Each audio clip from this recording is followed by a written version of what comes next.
Break के बाद आपका स्वागत है और अब आगे बढ़ते हैं और हमारे साथ जुड़ गई हैं Kinjal Buta, secretary Bombay chartered accountant society से। बहुत बहुत शुक्रिया किंजल जी आज हमें वक्त देने के लिए। तो आज जो हमारा टॉपिक है कि जो निवेशक है जब अपनी निवेश की जर्नी शुरू करते हैं तो उन्हें हमेशा ये मन में कन्फ्यूजन होता है कि अपना जो निवेश है उसको कैसे शुरू किया जाए।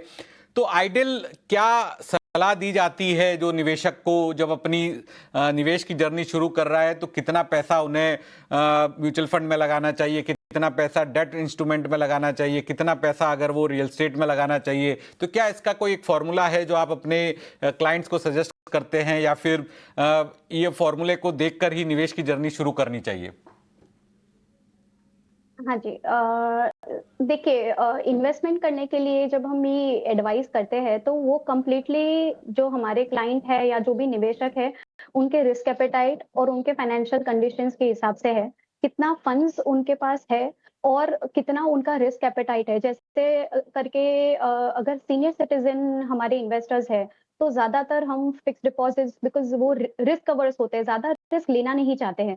तो ऐसे इन्वेस्टर के लिए फिक्स डिपॉजिट्स है या डेट म्यूचुअल फंड्स है, वो निवेश उनके लिए बराबर है, बिकॉज उसमें ज्यादा रिस्क एपेटाइट होते नहीं है। अभी यंगस्टर्स है या जिनको क्विक मनी चाहिए या जिनको शॉर्ट टर्म के लिए निवेश करना है तो उनके लिए इक्विटी इंस्ट्रूमेंट्स भी बढ़िया है। कुछ निवेश ज्यादा अमाउंट के रहते हैं तो उसमें फिर दूसरे जो नॉन मूविंग असेट्स है, जैसे हमारे फिक्स्ड असेट्स है या हमारे गोल्ड है या गोल्ड ईटीएफ बॉन्ड्स है, तो वो निवेश करने के लिए यूजफुल रहते हैं। तो बहुत डिपेंड करता है कि वो जो इन्वेस्टर है उनकी निवेश की राशि क्या है, उनका रिस्क एपेटाइट कितना है और वो कितने समय के लिए इन्वेस्टमेंट करना चाहते हैं। तो उनको कितने सालों के लिए इन्वेस्ट करना है तो लॉन्ग टर्म इन्वेस्टमेंट हम प्रिस्क्राइब करेंगे। अगर शॉर्ट टर्म है या शॉर्ट टर्म लिक्विडिटी के लिए उनको करना है तो फिर म्यूचुअल फंड्स है या तो फिर शेयर सिक्योरिटीज है जो बहुत इजीली लिक्विडेबल है, ऐसे इंस्ट्रूमेंट्स हम रेकमेंड करते हैं। तो कंप्लीटली डिपेंड करता है पर्सन टू पर्सन, उनके पर्सन टू रिस्क पर्सन और डिपेंड फंड्स। करता है, रिस्क एपेटाइट कितना है, हॉरिजन कितना है। तो अगर कोई निवेशक है जिसकी अभी नौकरी लगी है, 25 साल की उम्र है और अगले 25 साल के लिए निवेश करना चाहता है और उसकी नौकरी लगने के बाद उसने सोचा है कि मैं 10,000 रुपये तो मुझे बचत करनी ही है, तो शुरुआत करने के लिए 10,000 रुपये की शुरुआत करने के लिए क्या उसे 10,000 पूरे के पूरे किसी एक इंस्ट्रूमेंट में लगा देने चाहिए या फिर उसे डाइवर्सिफाई करना चाहिए? क्योंकि हॉरिजन जो है उसका वो अगले 25 साल तक है, यंग है। तो क्या स्ट्रेटजी अपनानी चाहिए नए निवेशक को? वो निवेशकों के लिए खास और खास करके आपने जो बताया जो अभी अभी नौकरी ज्वाइन किए हैं, रिटायरमेंट प्लानिंग आप जब भी नौकरी स्टार्ट करते हैं तभी से स्टार्ट कर देनी चाहिए। इसीलिए ऐसे निवेशकों के लिए सबसे पहले रिकमेंडेशन है जो नेशनल पेंशन स्कीम है। सो एनपीएस में जो इन्वेस्टमेंट है उसमें कुछ धनराशि को इन्वेस्ट कर सकते हैं। और यस, डाइवर्सिफिकेशन इंपॉर्टेंट है, सारा निवेश एक ही इंस्ट्रूमेंट में नहीं करना चाहिए। धीरे धीरे जब भी उनके पास इन्वेस्टमेंट के लिए ज्यादा अमाउंट होते हैं तो उनको क्लासिक डाइवर्सिफाई करना चाहिए। इसीलिए उन्हें थोड़ा अमाउंट फिक्स डिपॉजिट में भी रखना चाहिए। अगर ज्यादा निवेश बढ़ता है तो प्रॉपर्टी में भी इन्वेस्ट कर सकते हैं। इक्विटी में इन्वेस्ट तभी करना चाहिए जब भी उसकी थोड़ी जानकारी हो, बिकॉज वो एक रिस्कियर इन्वेस्टमेंट मॉडल है। इसीलिए अगर आप टैक्स रिटायरमेंट प्लानिंग के हिसाब से कर रहे हैं कि उनको 25 साल के बाद ये चाहिए तो फिर पीपीएफ है, पेंशन फंड्स है और एनपीएस है, ये अप्रोप्रिएट इन्वेस्टमेंट इंस्ट्रूमेंट्स है फॉर रिटायरमेंट प्लानिंग।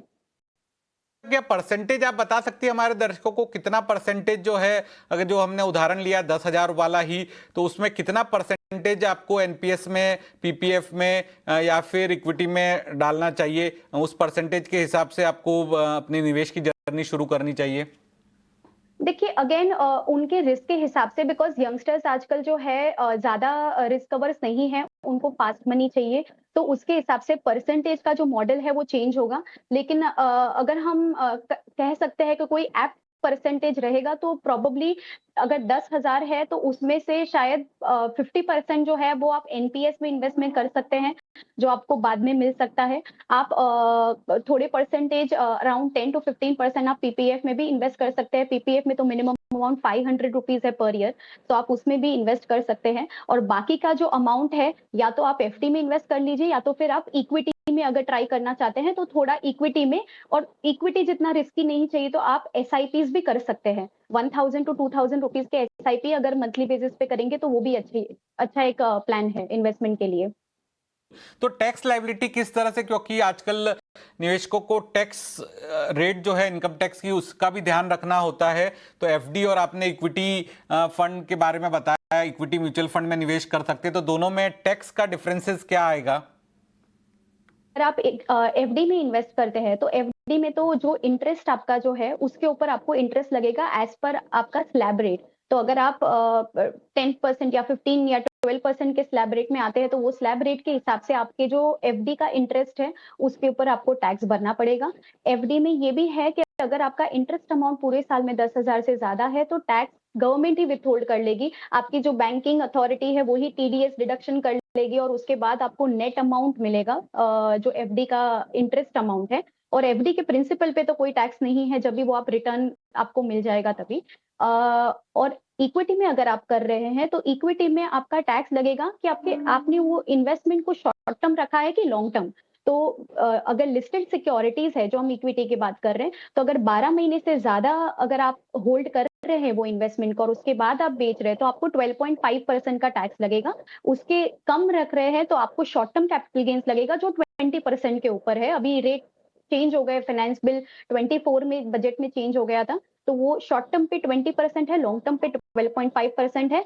एक और चीज है, लॉन्ग टर्म में आपको 1,25,000 तक कोई भी टैक्स नहीं पे करना है। तो अगर आपका कैपिटल गेन्स 1,25,000 को एक्सीड नहीं होता है तो आपको कोई टैक्स लॉन्ग टर्म पे करना नहीं आएगा। और जिस तरह से आपने म्यूचुअल फंड की बात करी, तो म्यूचुअल फंड में भी अलग अलग जो क्लासेस होती है म्यूचुअल फंड की, large cap, mid cap, hybrid fund वगैरह, तो वहां उन सब फंड के अंदर भी लॉन्ग टर्म कैपिटल गेन और शॉर्ट टर्म कैपिटल गेन जो आपने बताया 20% या 12.5% ही होगा, या फिर वहां पर भी कुछ नॉमेनक्लेचर अलग है जो निवेशकों को ध्यान रखना चाहिए निवेश करते समय? देखिए अभी जैसे मैंने बताया कि बजट जो 24 का था उसने काफी हद तक स्ट्रीमलाइन कर दिए टैक्स रेट। पहले होल्डिंग पीरियड भी डिफरेंट होते थे, 12 महीना, 24 और 36 महीने। अभी सिर्फ 2 ही होल्डिंग पीरियड है। सिंपल सा रूल है कि आपकी कोई भी लिस्टेड सिक्योरिटीज रहेंगे, जैसे आपके शेयर्स है या आपके जो म्यूचुअल फंड्स है, जो इक्विटी ओरिएंटेड म्यूचुअल फंड्स है, या आपकी दूसरी कोई भी लिस्टेड सिक्योरिटीज है, उसके लिए आपका होल्डिंग पीरियड 12 महीने का रहेगा। तो 12 महीने से ज्यादा है तो आपका वो लॉन्ग टर्म में फॉल हो जाएगा, 12 से कम है तो आप शॉर्ट टर्म में फॉल हो जाएंगे।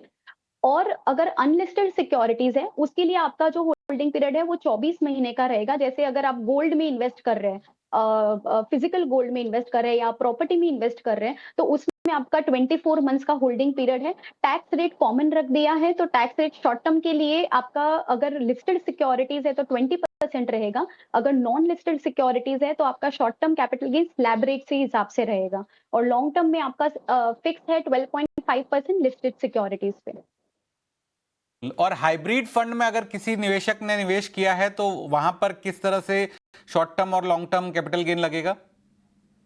हाइब्रिड फंड्स जो है आपके, अगर ये जो हाइब्रिड फंड्स है वो लिस्टेड है तो आपके जो, जैसे मैंने आपको बताया कि शॉर्ट टर्म आपको फिर 20% और लॉन्ग टर्म आपको 12.5% लगेगा।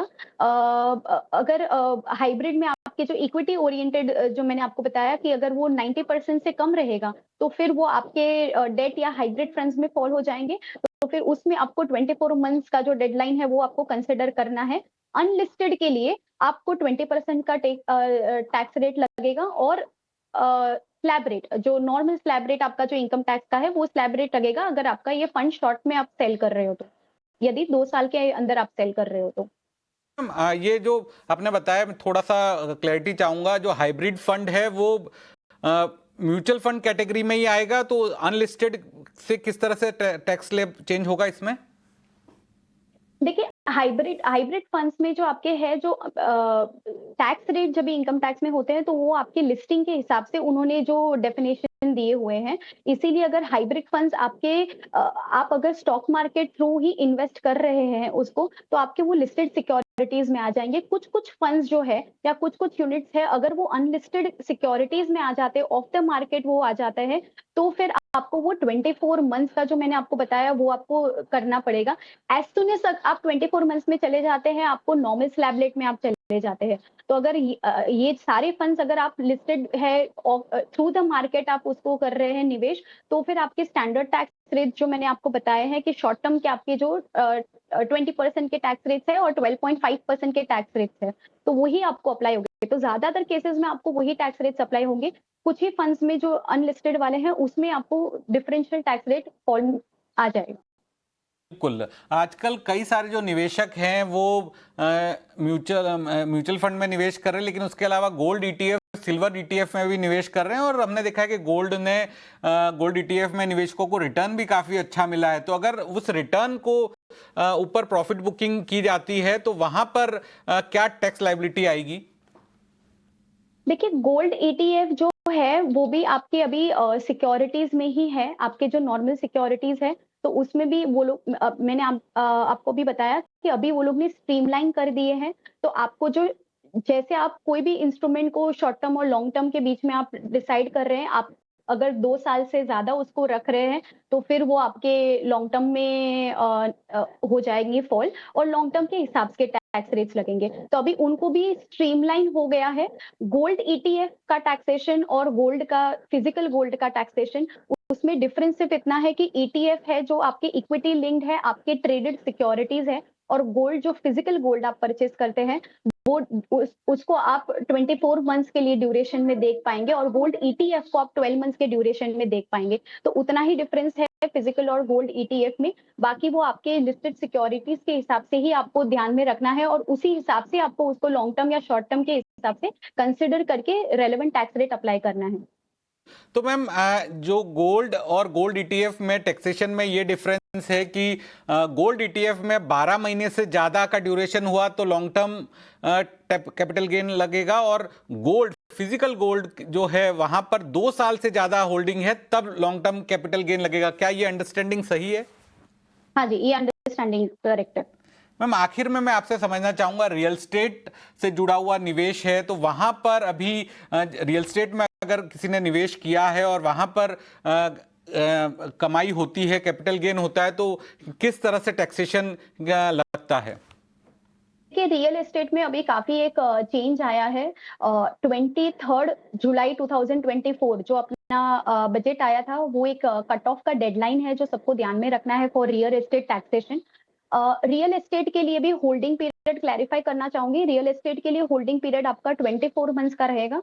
सो 24 मंथ्स से ज्यादा मतलब 2 मंथ्स या 2 इयर्स या 2 इयर्स से ज्यादा में अगर आप बेच रहे हैं तो वो लॉन्ग टर्म में फॉल होता है, और उससे कम में है तो आप उसको शॉर्ट टर्म कैपिटल एसेट करके कंसिडर कर सकते हैं। अभी कट ऑफ जो आ गया है वो 23 जुलाई का ये कट ऑफ है कि अगर आपने कोई प्रॉपर्टी 23 जुलाई के बाद सेल की है, तो आपको 2 ऑप्शंस मिलते हैं कि वो प्रॉपर्टी अगर आपने 23 जुलाई के पहले परचेज की और 23 जुलाई के बाद सेल की है, तो आपको 2 ऑप्शन है। या तो आप इंडेक्सेशन ना ले, और इंडेक्सेशन ना लेकर 12.5% का टैक्सेशन रेट करके आप फाइंड आउट करिए कि आपके टैक्स की जो राशि है वो क्या आती है। और आप इंडेक्सेशन करने के बाद जो हम जनरली इंडेक्सेशन करते हैं इंडेक्सेशन के रेट्स के हिसाब से, तो इंडेक्सेशन के रेट के हिसाब से आप फाइंड आउट करके करिए, और उसके ऊपर आप अपना नॉर्मल परसेंटेज जो पहले परसेंटेज 20% का टैक्स परसेंट लगता था, वो 20% का टैक्स आप कंप्यूट कीजिए। दोनों टैक्स कंप्यूट करने के बाद जो लेस अमाउंट है वो आप चूज कर सकते हैं। वो एक ऑप्शन है अगर आपने प्रॉपर्टी को 23 जुलाई 2024 के पहले परचेज किया है। मान लीजिए गोइंग फॉरवर्ड आप कोई प्रॉपर्टी अभी आज परचेज कर रहे हैं जो कि जुलाई 24 के बाद है, और उसको आप 2-3 साल के बाद अगर सेल कर रहे हैं, तो फ्लैट आपको 12.5% का रेट है अगर ये लॉन्ग टर्म कैपिटल गेन्स में फॉल होता है। उसके बाद कोई इंडेक्सेशन आपको अवेलेबल नहीं है। और अगर बिल्कुल शॉर्ट टर्म है तो आपको स्टैंडर्ड जो शॉर्ट टर्म गेन रखता है वही स्टैंडर्ड रेट्स है, आपके स्लैब रेट्स। बिल्कुल, बहुत बहुत शुक्रिया आज हमें वक्त देने के लिए और तमाम सवालों के जवाब देने के लिए। आज के शो में फिलहाल इतना ही, लेकिन बाकी खबरों के लिए आप बने रहिए ईटी नाउ स्वदेश के साथ। धन्यवाद।